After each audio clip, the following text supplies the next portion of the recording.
استراتيجية المغرب ضد الأعداء. الردع الذكي والتصنيع المحلي.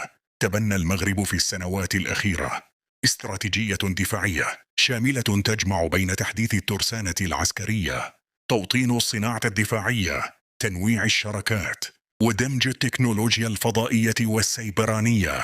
الهدف هو تحقيق الردع الفعال والاستقلالية الاستراتيجية وتقليل الاعتماد على الخارج. أولاً، تحديث الترسانة العسكرية بأسلحة نوعية.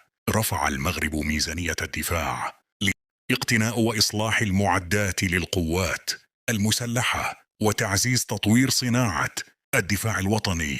ركزت الصفقات على أنظمة الضربات الدقيقة بعيدة المدى ونظام الدفاع الجوي بعيد المدى وطائرة الدرون بمدى 50 كيلومتر. هذه الأسلحة تعزز القدرات الدفاعية والعملياتية واللوجستية للقوات المسلحة الملكية في مواجهة التحديات الأمنية وسباق التسلح بالمنطقة. يسعى المغرب إلى تعزيز قدراته عبر تطوير صناعة عسكرية محلية بالاعتماد على اتفاقيات استراتيجية مع البرازيل والهند لتحقيق الاكتفاء الذاتي والتصدير لأفريقيا مع توفير فرص عمل. كما عزز شراكته مع مجموعة تاتا الهندية لتوريد شاحنات المقاومة للظروف القاسية، وافتتح مصنعا للمدرعات في برشيد.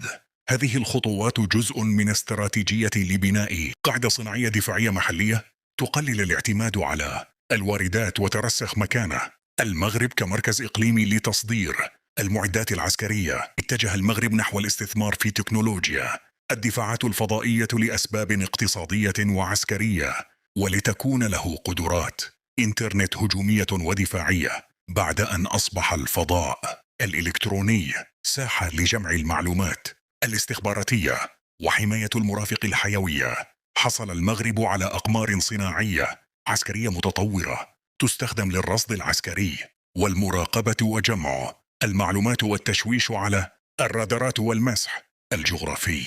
كما أطلقت جامعة محمد الخامس في أغسطس قمرين نانومترين لتحديد ضوء مواقع الطائرات والسفن وجمع البيانات من المحطات الأرضية ومواجهة الظروف الإقليمية والتهديدات المتزايدة من الجوار الشرقي، مع بناء قوة ردعية تمنع أي تفكير في الاعتداء. الاستراتيجية لم تعد تقوم على شراء السلاح فقط، بل على بناء قاعدة صناعية محلية تضمن الاستمرارية